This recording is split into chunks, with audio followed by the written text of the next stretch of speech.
আপনি প্রথমবার বিধায়ক হয়েছিলেন, তারপরে আপনি এই দ্বিতীয়বার বিধায়ক হয়েছেন। এর আগে আপনাকে শিক্ষা প্রতিষ্ঠানে দেখা যায়নি, এখন দেখা যাচ্ছে। এটা খুবই মানে সুখকর বলেই ভাঙড়বাসী মনে করছেন। তো আজকে মূলত আপনি ভাঙড় মহাবিদ্যালয় দিয়ে শেষ করলেন, তার আগে ভাঙড় সাই মাদ্রাসা, তার আগে ভাঙড় বালিকা বিদ্যালয়, তার আগে ভাঙড় হাই স্কুল আপনি পরিদর্শন করলেন। মূলত কি কি সমস্যা তারা আপনাদের শিক্ষক, শিক্ষাকর্মী, শিক্ষার্থীরা করলেন, আর আপনি আপনার চোখ দিয়ে কি কি সমস্যা দেখলেন? বিষয়বস্তুটা হচ্ছে সব থেকে বেশি সমস্যা যেটা হচ্ছে শিক্ষক ছাত্র রেশিওটা মেনটেন হচ্ছে না। প্যারা টিচার, স্যাক টিচার দিয়ে চলছে এবং সাথে সাথে যারা কন্ট্রাকচুয়াল দিয়ে আপনি সেই হাই স্কুল বলুন, কলেজের ক্ষেত্রে বলুন, গ্রুপ ডি যারা আছে ঠিক পার্মানেন্ট অনেক পোস্ট না। একটা পজিটিভ কি দিক জানেন, বিভিন্ন জায়গায় যখন দেখা যায় ছাত্র সংখ্যা কমের জন্য স্কুল বন্ধ হয়ে যাচ্ছে। আমাদের ভাঙড় হাই স্কুলে 2462 জন স্টুডেন্ট, ভাঙড় গার্লস স্কুলে 2800-র অধিক স্টুডেন্ট, ভাঙড় কলেজে টোটাল মিলিয়ে প্রায় 10 থেকে 12,000 স্টুডেন্ট, ভাঙড় হাই মাদ্রাসায় প্রায় 1,500 স্টুডেন্ট। আজকে কথা বলে যতটুকু তারা তথ্য দিল, এখানে একটা পজিটিভ দিক হচ্ছে ভাঙড়ের মানুষজন পড়াশোনা করতে চায়। প্ল্যাটফর্মের দরকার, প্ল্যাটফর্ম আছে, এই প্ল্যাটফর্মটা বাড়াতে হবে। এই ভাঙড় কলেজের আরো বিল্ডিং এক্সটেন্ড করতে হবে, সেকেন্ড ক্যাম্পাস প্রয়োজনে বানাতে হবে, নতুন নতুন সাবজেক্ট নিয়ে আসতে হবে, ফুড প্রসেসিং ইন্ডাস্ট্রি থেকে শুরু করে এগ্রি, ফিশারিজ, এই ধরনের সাবজেক্ট আনতে হবে। অনেক সাবজেক্ট আছে, পাস কোর্স আছে, এগুলো অনার্স করতে হবে। সায়েন্সের স্ট্রিমে আরও যে সাবজেক্টগুলো আছে সেগুলোকে যুক্ত করতে হবে ম্যাথ ছাড়াও অনার্সের জন্য। এইটা হচ্ছে কলেজের। স্কুলগুলোতে যেগুলো হচ্ছে অনেক জায়গায় টয়লেটের সমস্যা আছে, পানীয় জলের সমস্যা আছে, খেলার মাঠ নাই অনেক ক্ষেত্রে, আশপাশের পরিবেশ নিয়ে অনেক প্রশ্ন আছে।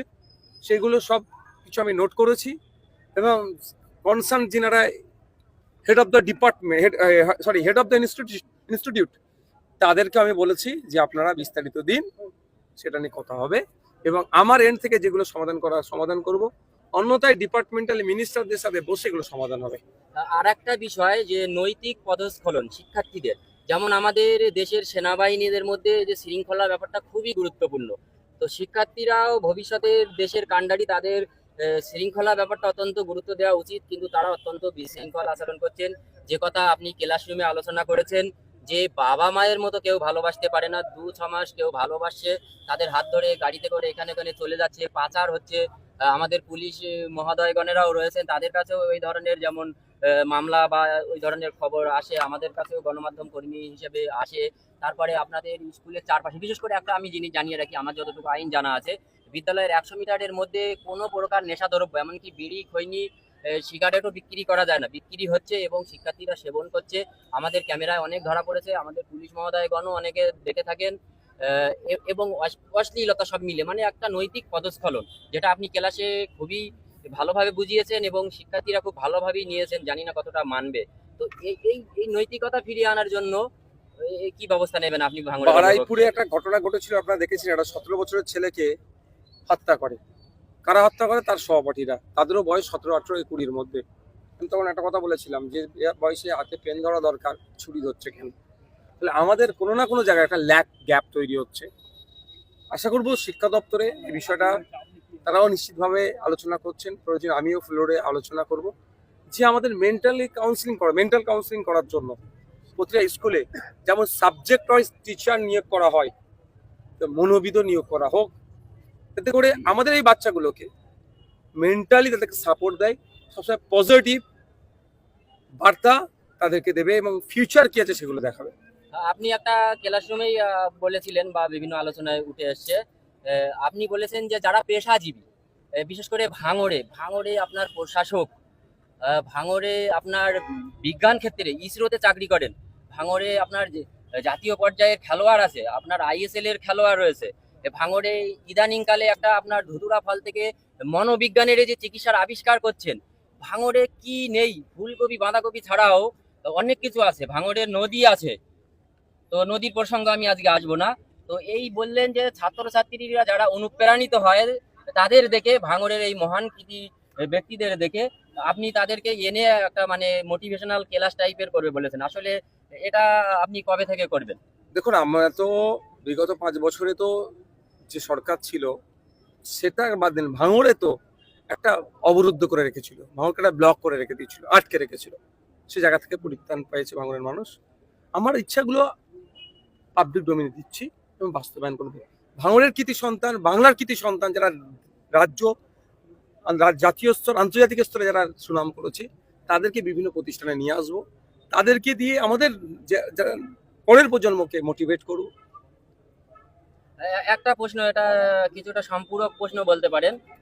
আগের যে বিদ্যালয় তিনটাতে আমাদের কিন্তু গণমাধ্যম কর্মী, আপনারা জানেন, শিক্ষকরা যদি জাতির মেরুদণ্ড হয়, সাংবাদিকরা জাতির বিবেক, শুধু চতুর্থ স্তম্ভ নয়।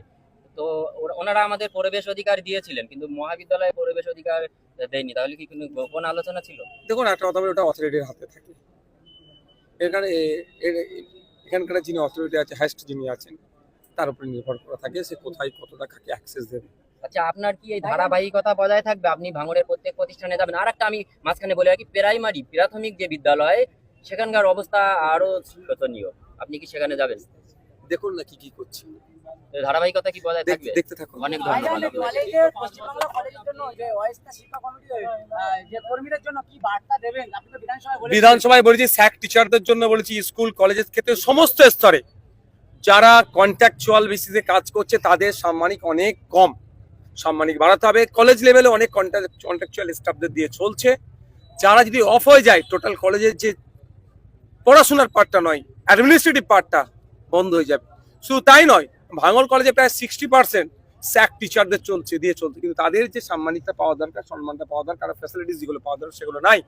এছাড়াও ভাঙড় কলেজে ওন ফান্ড দিয়ে বেশ কিছু টিচারদেরকে নিয়োগ করেছে, কিন্তু এখানে নিয়োগ দিতে হবে, তা নিয়ে অনেক চর্চা হচ্ছে, আগামী দিনেও চর্চা হবে। মাননীয় বিধায়ক, একটা গুরুত্বপূর্ণ প্রশ্ন, সেটা হলো অভিযোগ, বিরোধীদেরও অভিযোগ, এমনকি আপনার দলের অভিযোগ, যদিও এটা শিক্ষা বিষয়ক বলেই করছি। মাঝখানে একটু দল এসে গেল, হলো কিনা তৃণমূল সরকারের আমলে অনেক যারা অস্থায়ী কর্মী, তারা নাকি দলীয় প্রভাব খাটিয়ে, দলীয় চাটুকারিতা করে, আমি নাম ধরে বলতে পারি, কিন্তু আমি নাম ধরে বিড়ম্বনায় ফেলছি না। আপনি হয়তো খবর নিলে জানতে পারবেন, বা আপনার কাছে সেই তথ্য হয়তো রয়েছে। তার যোগ্যতা থাকে, সে তৃণমূল করলেও, চাকরি করলে আমার মনে হয় সেটা দোষণীয় নয়। কিন্তু যদি অবৈধভাবে, অযোগ্য, অথচ দলীয় প্রভাব খাটিয়ে চাকরি করে থাকেন, এটা আপনি কি কিছু ব্যবস্থা নেবেন কিনা, দেখবেন কিনা? দেখুন, আমি সবসময় বৈধ পন্থা অবলম্বন করে চলি, অবৈধ পন্থার আমি বিরুদ্ধে। আজকেও এসে এখানে টিচারদেরকেও বলেছি, যিনি ভারপ্রাপ্ত দায়িত্বশীল আছে তাকেও বলেছি যে আমার ছেলে আর অন্য ছেলে কিছু নয়, অবৈধ পন্থা কিছু না চলে, আইনের বেখলাফ না চলে। স্বাভাবিক ক্ষেত্রে সবার ক্ষেত্রে আইন মেনে চলতে হবে। আমি আসতে পারতাম, একটা বিতর্ক তৈরি হতো, বিতর্ক তৈরি হলে ভাঙড়ের নাম খারাপ হতো, ভাঙড় কলেজের নাম খারাপ হতো। আমি সবসময় এড়িয়ে গেছি ভাঙড়ের, আমার দ্বারাই, আমার রাইট থাকার উপরও আমি কেন আসিনি, ভাঙড়ের না বদনাম হয়, সেই জন্য। ভাঙড়ের বদনাম হোক আমি কোনো মতেই চাই না।